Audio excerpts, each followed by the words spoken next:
लो P देखकर लोगों को एक अजम्पशन रहता है कि स्टॉक वैल्यू पे आ गया है और उसको लोग परचेज करने का ट्राई करते हैं। लेकिन आज मैं कुछ थोड़ा सा डिटेल डिस्कस करूंगा आपको प्राइस टू अर्निंग के लिहाज से कि हर एक कंपनी लो पी पे अच्छी नहीं होती और हर एक कंपनी हायर पी पे भी खराब नहीं होती। तो लोग लो प्राइस टू अर्निंग देख के हमेशा फंस जाते हैं, ज़्यादातर नए लोग।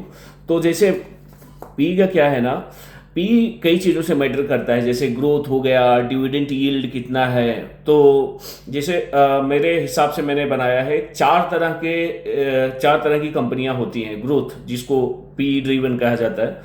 तो अब आप ऐसा एक होता है कि फर्स्ट जो होता है वो डी ग्रोथ कंपनी होती है, जिसका बिजनेस ईयर टू ईयर कम होते जा रहा है। उसके सेल्स रेवेन्यू पैट ग्रोथ सब धीरे धीरे कम हो रहा है। जैसे पिछले साल उसने 100 करोड़ का रेवेन्यू किया, इस बार उसने 95 कर दिया 80 किया। तो वो डी ग्रोथ में है कंपनी।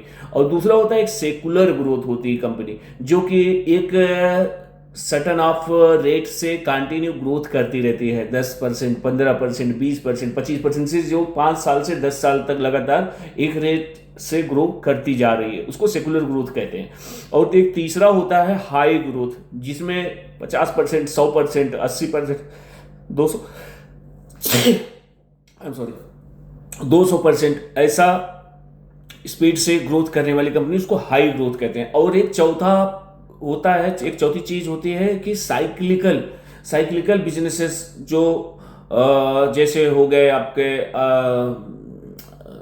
टोटल पे आते हैं। जैसे मैं सबसे पहले की बात करता हूं कि डी ग्रोथ कंपनी में आप देखेंगे जैसे एमटीएनएल हो गया, डिश टीवी हो गया, तो इनका बिजनेस डाउन फेज में है। अब डिश टीवी कोई यूज नहीं करता ज़्यादा, तो इनको नए सेल नहीं आ रहे, तो डी ग्रोथ में है कंपनी। एमटीएनएल का भी सेम सीन है कि टेलीकॉम सेक्टर में कुछ नया नहीं कर पा रही है, तो ये इनका डी ग्रोथ हो रहा है। तो ऐसे स्टॉक अगर आपको कभी कोई अच्छी वैल्यू भी मिलता है कुछ टाइम के लिए, तो वैसे तो कोई पैसा खास बनता नहीं है, फिर भी अगर आपको लेना है तो बेहद लो पी पे अगर मिल रहा है तो एक बार आप कंसीडर कर सकते हैं।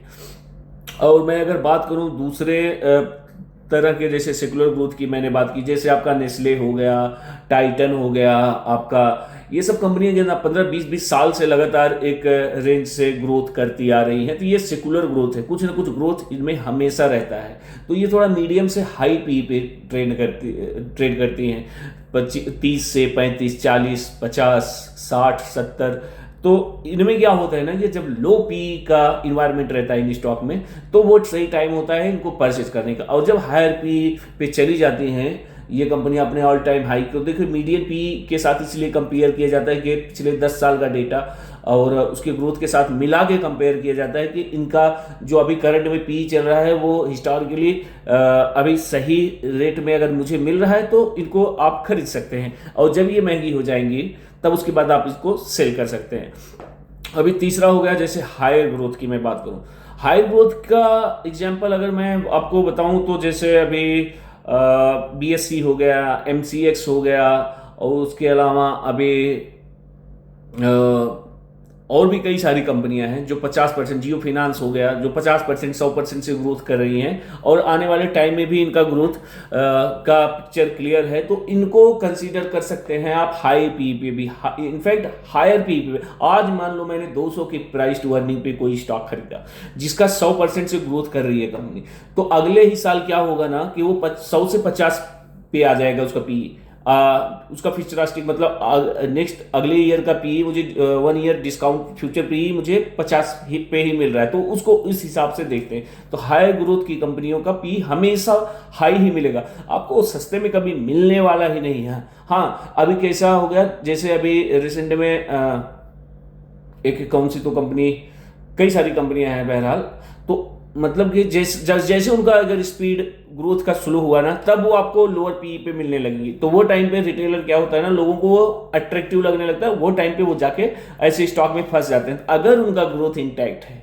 तो आपको हाई पे देने में कोई प्रॉब्लम नहीं। अगर उनका ग्रोथ डी एक्सिलरेट हो रहा है तो अब आप समझ लीजिए वो फंसने का टाइम होता है, और वहां पे लोग ज्यादातर फंसते हैं, वहां पे निकल जाना बेटर होता है, क्योंकि फिर वो पी डिस्काउंट करने लगता है कि अब जो कंपनी 50 के सीएजीआर से बढ़ रही थी, अब वो 20 की सीएजीआर से जब बढ़ने लग जाएगी, अब उसका ग्रोथ कम हो गया तो क्या करेगा ना मार्केट, तो उसको जो 80 का पी दे रहा था, 70 का पी दे रहा था, अब उसको 25-30 का पी देने लगेगा मार्केट।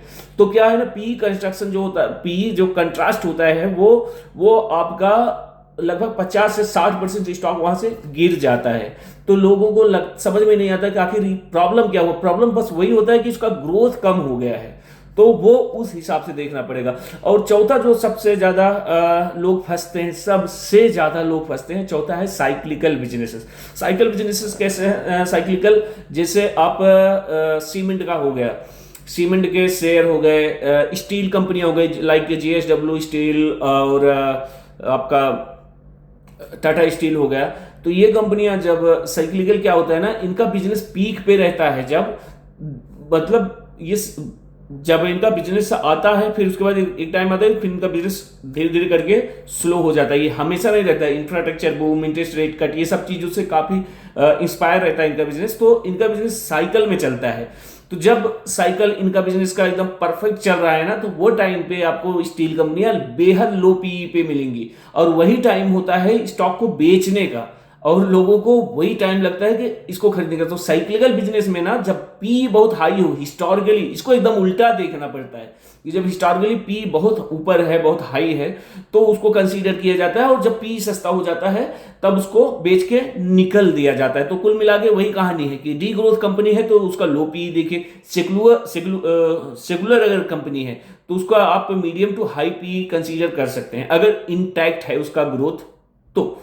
और उसके बाद हाई ग्रोथ का तो आप हाई टू हायर पी आप देख सकते हैं, डिपेंड करता है उसका ग्रोथ पे। लेकिन हाई पी के स्टॉक में दो चीजें होती हैं, एक तो वो भागता बहुत तेजी से, लेकिन जैसे अभी डिक्सन के केस में हुआ, जैसे उन्होंने अपना एक, जब तक तो उनका स्टॉक चल रहा था 80-90 के पी पे, 100 के पी पे, लेकिन जैसे ही आके मैनेजमेंट है अपने क्वार्टरली गाइडेंस में आके कहता है कि अब हम इतना तेजी से शायद ग्रोथ ना कर पाए, और एक साल के लिए इनकी ग्रोथ लगभग एकदम से कम हो गई, तो एकदम से उसको लाके स्टॉक को 25-30 के पी पे पटक दिया। मतलब 20,000 का कुछ स्टॉक था, उसको 9,500 10,000 का लो मारा उसने, अभी 11-12 हजार का कुछ चल रहा होगा।